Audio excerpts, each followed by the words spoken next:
Hey, what's up, guys? This is Apache85 coming at you with another video. Um, I'm just showing off some of my artifacts and my new case that my girlfriend got me for Christmas. Beautiful. I'm gonna start at the top with some of my effigies, head effigies, face effigies. Here goes my turtle. I've showcased a lot of times. A lot of people ask me sometimes how I could identify if something's an artifact or not. Well, the definition of an artifact is if it's been worked over by a human or changed in any type of way in order to look like something, or in order to be used for something like a tool, a piece of art, or anything really. Even a piece of a flint of trash could be an artifact.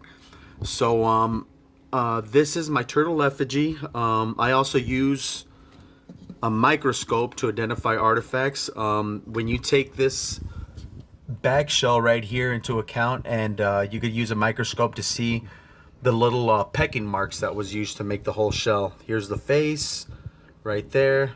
The bottom was smoothed out. Really nice artifact. There goes my mammoth or mastodon head. I believe it was a baby mastodon.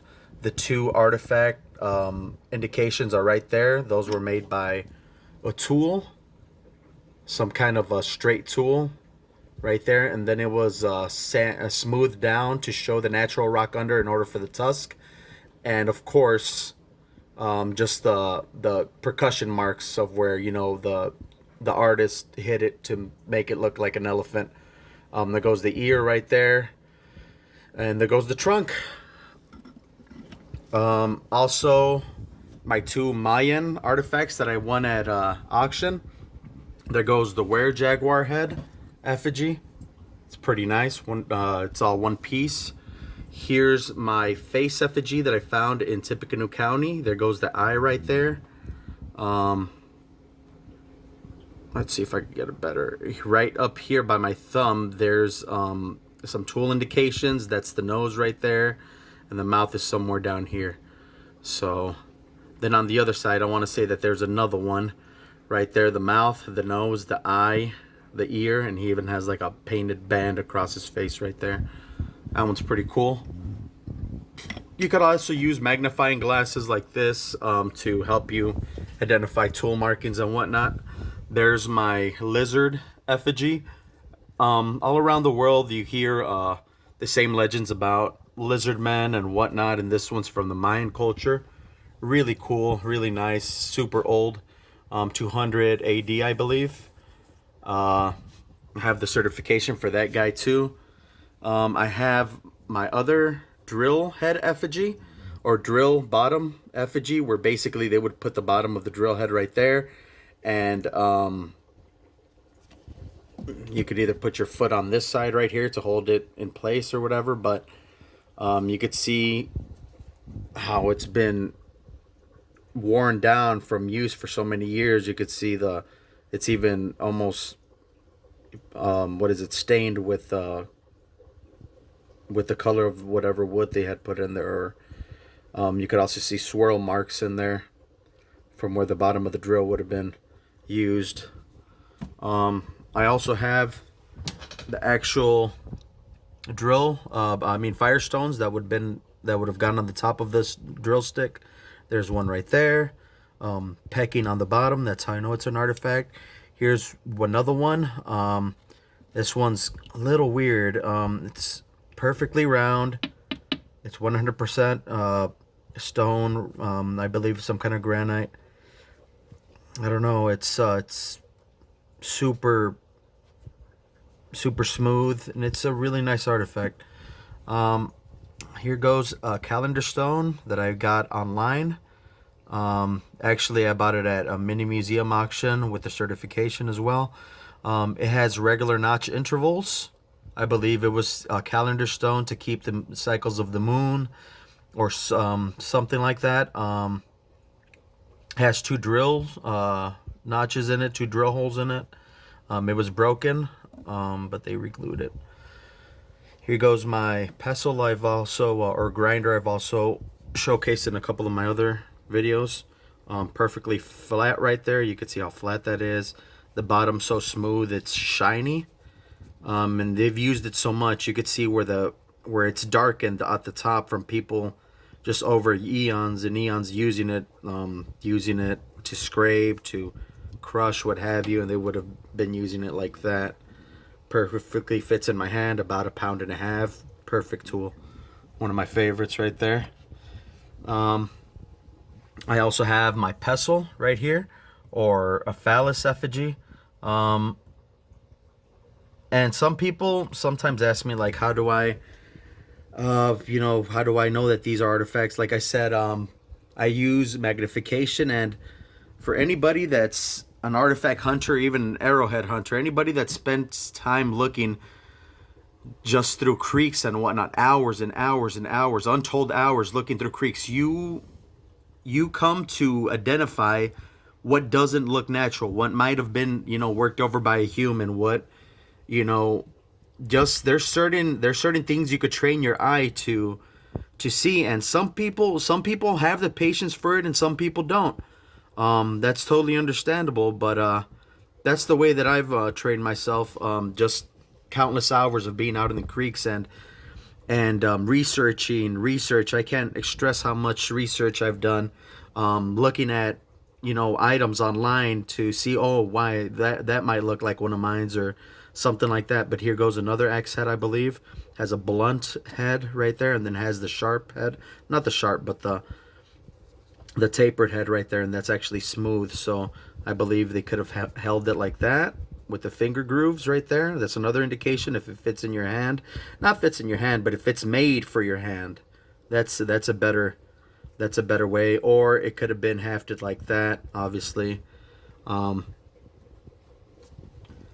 another scraper right here, half moon scraper. It's pretty cool. I love this little ridge line right here. It almost looks like the moon, but I'm not gonna go as far to say that. But you could definitely tell the notch marks right here, the pecking marks, where they made it to where it would be serrated. I do have some arrowheads. Here goes some of them. These are all from Tippecanoe County. Right here, these are my first two right here. Little paleo blade. You could tell the percussion marks right there, 1, 2, 3. And like I said, if it fits in your hand, it might have been, made by a human hand. So as long as you put your fingertip in the top notch, your finger perfectly fits on it, just like that. So that's an indication. The percussion marks are another indication. It's polished on this side. The serration is on the bottom. You take it under a magnifying scope, and you could definitely see the serration. Here goes my other arrowhead. I wish I knew more about arrowheads, but unfortunately, I know more about not unfortunately, but I know more about effigies and artifacts and tools and things of that nature. Here goes another knife blade. I believe this was a spear point. It looks paleo. Really super old. And here goes another one. This would have been nice, but it broke. It was broken. I found it like that. So here goes another axe head. You could tell where they pecked it right there, 1, 2, 3, because this is all straight right here, and then they pecked it in the middle in order to haft it in the middle. They would have hafted in the middle something like this right here. I got this at auction just to. And that's just the artistic representation of what it would have looked like. So, I would have been like hafted somewhere like right there in the middle, something like that. So, just use this as a little indicator of what it would have looked like. It's smooth on both sides. It's like almost like a greenish color once you put it under the microscope. Right there, you could tell the percussion marks or the notch marks where they pecked at it. It's smooth on this side, smooth on that side. Notch marks right there where they pecked at it. Here goes my only piece of pottery that I've ever found. Obviously, it's a piece of pottery. It has some kind of banded, design right there. I believe this was the top of the bowl. You can see where they actually use their fingertips to smoothen it downwards. My game piece. Only game piece I've ever found. It's a perfectly oval piece of stone. Pretty cool. Here goes another axe head. Pink Indian granite. This was my first one. It would have been hafted like that. And a chopper. It's perfectly designed all the way around. The edge is serrated. I've showed that one a few times. Here goes my mini museum artifacts back there. And then my last little shelf down here I use for basically art pieces. Stuff that isn't authentic but still cool. Like I said, I bought this one recently at auction just to give people an idea of what the axe heads might have looked like. That's an artist representation. This is the axe head that I made. Right here. Some kind of sandstone. Piece of jasper, I believe. But I got this in Hawaii. Almost looks like the face of the moon. Typical New Mexico Native American pottery. Another typical Native American pottery piece right there. Like I said, guys, those are some of my artifacts. Please leave a comment, a like, or any questions. I would be more than happy to share some of my tips and tricks that I use for identifying artifacts and whatnot. And that's pretty much it. If you guys want to leave a comment or a like, go right ahead. But this is Apache 85. Thanks a lot.